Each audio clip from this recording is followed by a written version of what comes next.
Okay, let's do a quick overview of the yearly planner template. As you can see, there are 3 sections: monthly planner, New Year's resolutions, and my work goals. And at the very bottom, there is a little notes section. Now you can customize all these headers however you want. You can also customize this banner here.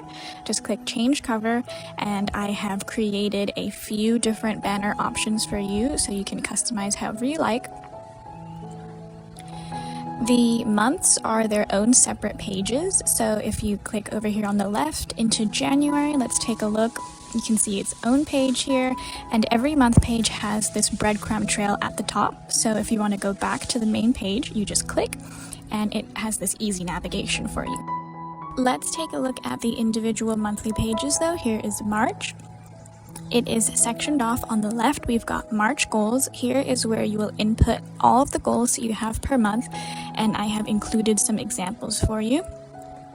Then on the right hand side, we've got the weekly planner section, and I will go into more detail about this later on in the video. Then we've got the calendar view. It shows the current date. You can click forward to see the next month's or go back to the previous month's. Add events and appointments by clicking on the plus sign. And at the very bottom, we have got the notes section where you can input any notes that you have about each month.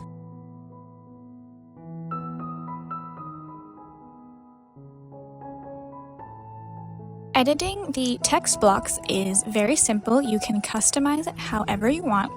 Let's take a look at this toggle that I've added. If you press this, it automatically populates with a little to-do list checkbox. And you can type out your to-do list or your goals for the year or for the month. Press enter and it automatically adds a new checkbox for you. So this is how you create your to-do list or your goals list. Now, if you want to section off your list with these headers, all you have to do is place your cursor wherever you want the header to go, hit enter, and then hit backspace to remove the checkbox. Then you can type out your header. I'm doing personal goals. Then hit enter again, and if you want to add a to-do list checkbox, all you have to do is press / to bring up the text block option and type out to-do list, and there it is. You add a checkbox and then create your to-do list as usual. There are also many other options, not just a checkbox. You could press / to go through the text block list. And there is to-do list, there are headings, there's a table. You could add bullet points if you want. This might be useful if you're trying to type out a list, maybe a list of books that you want to read. So here are some examples for you.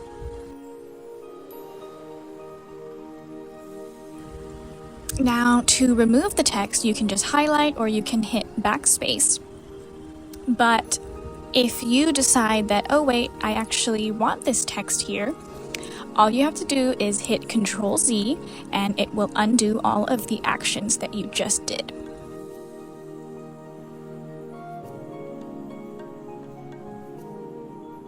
Okay, let me show you how to do some color customization and how to create this full-length color background here.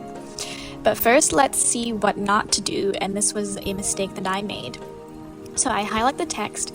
Now, in this little pop-up box, there's a text color toggle. And the mistake I made was choosing my background color from here. So I chose my pink background, and notice how the text went back to black. And the color background only spans the length of the actual text itself. But we want to create a full-length color banner. So what you have to do to get this is highlight the text, and instead of going to the text color toggle, we go all the way to the end to the 3 dots and click and scroll down to the bottom to the color tab. And here is where we choose our background color. So I choose the pink background, and now we have the full-length banner. And then we can also change the color text now by going to the color text toggle and choosing the pink text color. So now you can have pink text and a pink background color. And this action can be repeated with any text block. So I want the personal goals to have a full-length banner as well. So I go to the 3 dots and choose my background color from the color section. And then also change the text color from the text color toggle. And this pop-up also lets you make the text bold or italics or underlined, however you like.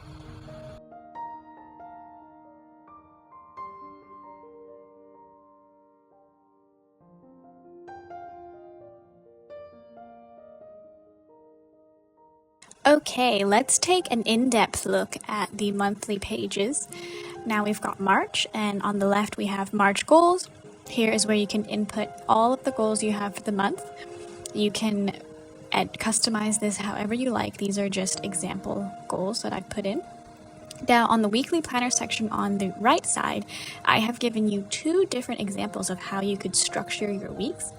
The first one is by sectioning off the days of the week. So we have Wednesday the 1st of March, Thursday the 2nd of March, so that these sections correspond to the actual days on the calendar view right below. Then within these sections, you could input your own to-do list of what you need to do per day. The second example that I have given that you could use is just sectioning off your tasks by type, like work tasks and personal tasks, so it's just a more general overview. You could combine these two, or you could customize it however you want. Then at the very bottom, we have a notes section.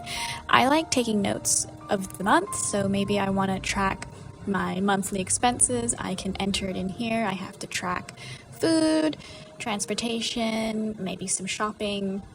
But this is just the area where you can type out whatever thoughts or notes you have per month.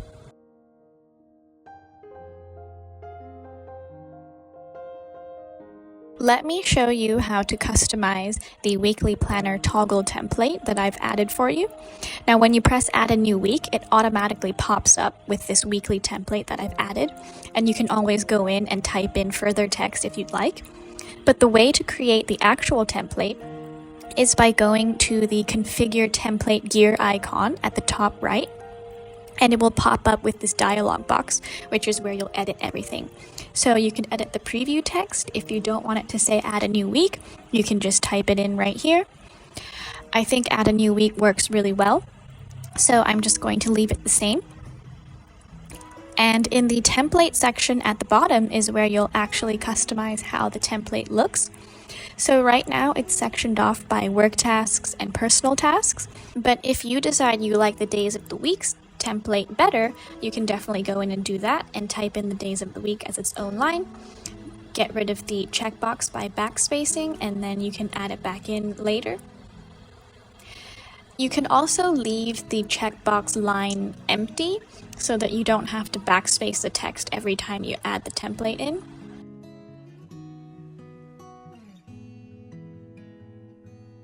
Here is where you will also customize all of the text. You can make it bold, you can add the color banner background like I showed you.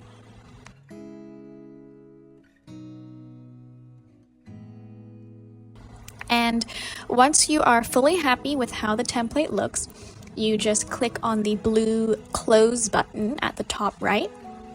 And when you press add a new week, it will have reflected the changes that you've made. Let me show you a few other styles for the weekly planner template. You don't have to do the checkbox with the to-do list. If you want to be able to just type in there freely, you can definitely do that. Just delete the existing template, press / to bring up the text block options, and then you can input the blank text option, so you can just type in there whatever you want without the checkbox. Some people might also find the bullet point option really useful if you want to be able to type out a list. But you can explore all of the options, or you can use the template that I have created for you already and tweak a few things.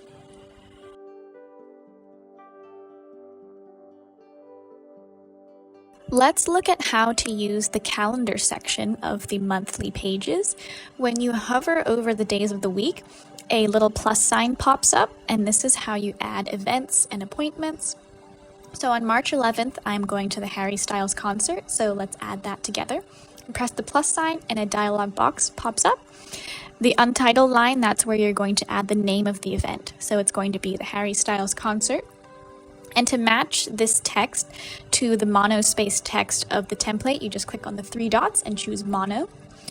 And in the empty section at the bottom, You can press enter to add more text. You can add a to-do list or anything that you need to know about this event. So for the concert, I'm going to do a to-do list, and I'm going to say that I need to pack water and tissues. Now to add the event to the calendar, just click anywhere outside of this dialog box and it will be added into the calendar. And let's say I want to add the time of the event. I just click on the event, click on the date here, and then at the very bottom, click on the button that says include time. This will let me adjust the event time at the very top. So you can type it in. It's going to be 8 p.m. Then to update it, just click anywhere outside of the dialog box, and you will notice very small, it has updated the time of the event.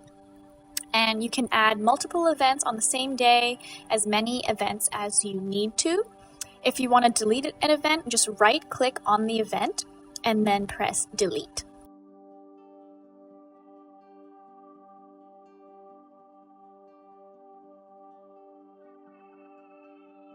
To rearrange any text block that you've added, all you need to do is click on this 6-dot tab to the left and drag. So you could drag it down just one line or drag it down all the way to the bottom, and this lets you rearrange your text blocks however you'd like.